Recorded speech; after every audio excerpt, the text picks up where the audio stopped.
കൊല്ലത്തെ സ്വകാര്യ ബസ് മത്സര ഓട്ടത്തിന് കടിഞ്ഞാണില്ല. കായംകുളം അടൂർ റൂട്ടിൽ മത്സര ഓട്ടത്തിന് പിന്നാലെ ബസ് ജീവനക്കാർ തമ്മിൽ സംഘർഷം. കറ്റാനത്ത് സ്വകാര്യ ബസിന്റെ ചില്ലെറിഞ്ഞു തകർത്തു. ശ്രീ പാർവതി എന്ന ബസിന്റെ പുറകുവശത്തെ ചില്ലാണ് എറിഞ്ഞു തകർത്തത്.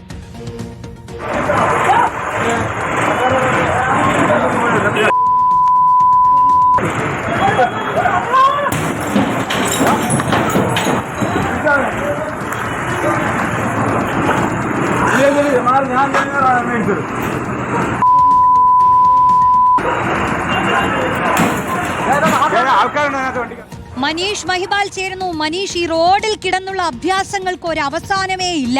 പ്രതികാര ബുദ്ധിയിലാണ് നടു റോട്ടിൽ വെച്ച് പലരും പെരുമാറുന്നത്. ഇതിപ്പോൾ എന്താണ് സംഭവിച്ചത്? ആരുടെ ഭാഗത്താണ് പിഴവ്?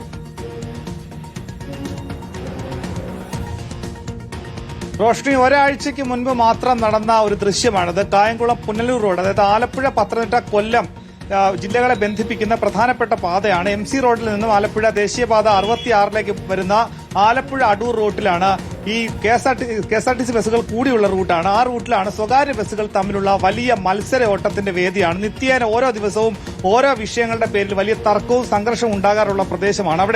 അവിടെയാണ് ഒരുപാട് ആളുകൾ, അതായത് ഒരുപാട് ആയിരക്കണക്കിന് ആളുകൾ യാത്ര ചെയ്യുന്ന മേഖലയായതുകൊണ്ട് തന്നെ ടേൺ സമയത്ത്, അതായത് സമയത്ത് ബസ് പുറപ്പെടുന്നതും നിർത്തുന്നതും എടുക്കുന്നതും ചൊല്ലിയുള്ള ടേൺ വ്യവസ്ഥയിലെ സമയത്തെ ചൊല്ലിയാണ് എപ്പോഴും അവിടെ സംഘർഷം ഉണ്ടാകാറുള്ളത്. ഇപ്പോഴിതാ ഒരാഴ്ചയ്ക്ക് മുൻപുണ്ടായ ഒരു സംഭവമാണിത്. കൂട്ടുങ്കൽ എന്ന ബസ്സാണ്. ആ ബസ്സിലെ ജീവനക്കാരാണ് ശ്രീ പാർവതി എന്ന ബസിന്റെ പിന്നിലെ ചില്ല് എറിഞ്ഞുടയ്ക്കുന്നത്. അതിന് കാരണമായി അവരെ പ്രകോപിപ്പിച്ചത് പ്രധാനപ്പെട്ട കാരണം സമയവ്യവസ്ഥ തെറ്റിച്ചുകൊണ്ട് ഈ ശ്രീ പാർവതി ബസ് കൂടുതൽ യാത്രക്കാരെ ഒരു സ്റ്റോപ്പിൽ നിന്നും അവിടെ നിന്ന് ട്രാവലേഴ്സായി വീണ്ടും ആ വാഹനത്തിലേക്ക് എത്തി.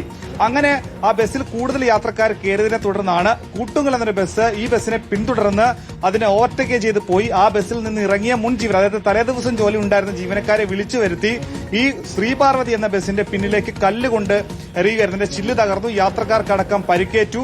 അവിടെ അരമണിക്കൂറോളം കായംകുളം അടൂർ റോഡിൽ ഗതാഗതം തടസ്സപ്പെട്ടു. അപ്പോഴും പോലീസോ മോട്ടോർ വാഹന വകുപ്പ് ഒരു നടപടിയും എടുത്തിട്ടില്ലെന്ന് മാത്രമല്ല, ഇപ്പോഴും ചീറിപ്പാഞ്ഞു പോകുന്ന പല സ്വകാര്യ ബസ്സുകളെ നമുക്ക് കായംകുളം അടൂർ മേഖലയിൽ പോയി കാണാം. അവിടെ പോലീസിന്റെ കണക്കനുസരിച്ച് മാത്രം കഴിഞ്ഞ 2 മാസത്തിനിടയിൽ 16ഓളം അപകടങ്ങളാണ് ഈ 30 കിലോമീറ്ററോളം ദൈർഘ്യം വരുന്ന ദൂരം മാത്രം വരുന്ന ഈ റോഡിൽ നടന്നത്. ഒപ്പം തന്നെ 2 മരണവും ഈ 2 മാസത്തിനിടയിൽ ഉണ്ടായിട്ടുണ്ട്. അങ്ങനെ നിത്യേന അപകടങ്ങൾ ഉണ്ടാകുന്നു, മരണങ്ങൾ ഉണ്ടാകുന്നു, സ്വകാര്യ ബസ്സുകളുടെ ചീറിപ്പാഞ്ഞു പോകുന്നു. ഒപ്പം തന്നെ KSRTC ബസ്സിലെ സൗജന്യ യാത്ര കൂടി ആയതോടുകൂടി KSRTC ബസ്സുമായി ഇപ്പോൾ മത്സരം ആരംഭിച്ചിട്ടുണ്ട്. കായംകുളത്ത് നിന്ന് KSRTC ബസ് പുറപ്പെടുന്ന അതേ സമയത്ത് തൊട്ട് മുൻപ് സ്വകാര്യ ബസ് പുറപ്പെട്ട് അധിക യാത്രക്കാരെ അതിൽ കയറ്റി കൊണ്ടുപോകുന്നു. ഒപ്പം KSRTC ബസ് യാത്രയ്ക്ക് ശേഷം പിന്നീട് സ്വകാര്യ ബസ്സുകൾ തമ്മിലുള്ള സംഘർഷവും തർക്കവും ഈ KSRTCയിലെ സൗജന്യ യാത്രയ്ക്ക് ശേഷം ഒന്നുകൂടി വർദ്ധിച്ചിട്ടുണ്ടെന്ന് പറയുന്നത്. അപ്പോഴും ഇതിനൊരു കടിഞ്ഞാണിടാൻ മോട്ടോർ വാഹന വകുപ്പിനോ പോലീസിനോ കഴിയുന്നില്ല. കേസുകൾ പോലും രജിസ്റ്റർ ചെയ്യുന്നില്ല. പരാതിക്കാരായ യാത്രക്കാർ പോലും എത്തില്ല. പലരും യാത്ര ചെയ്യവേ ഇങ്ങനെയുള്ള ചില അനുഭവങ്ങൾ ബുദ്ധിമുട്ടുണ്ടാകുന്നു. പലരും പക്ഷേ പരാതിപ്പെടാൻ തയ്യാറാകുന്നില്ല. പോലീസ് സ്വമേധയാ കേസ് എടുക്കുന്നുമില്ല. എന്താണെങ്കിലും കഴിഞ്ഞ ഒരാഴ്ചയ്ക്ക് മുൻപ് നടന്ന വാഹനത്തിന്റെ ചില്ലെറിഞ്ഞ് പൊട്ടിക്കുന്ന ദൃശ്യങ്ങളാണ് നമ്മൾ കണ്ടത്. റോഷ്നി, മനീഷ് മഹിബാലാണ് ഈ വിഷയത്തിൽ വിവരങ്ങൾ നൽകിയത്. ഇതുപോലെ വാഹനത്തിനകത്തിരിക്കുന്നവരുടെ ജീവൻ ശ്രദ്ധിക്കാതെ, വഴിയരികിൽ നിൽക്കുന്നവരുടെ ജീവൻ ശ്രദ്ധിക്കാതെ, മുന്നിലും പിന്നിലുമൊക്കെ പോകുന്ന വാഹനങ്ങളെ, ചെറുവാഹനങ്ങളെ കുറിച്ചൊന്നും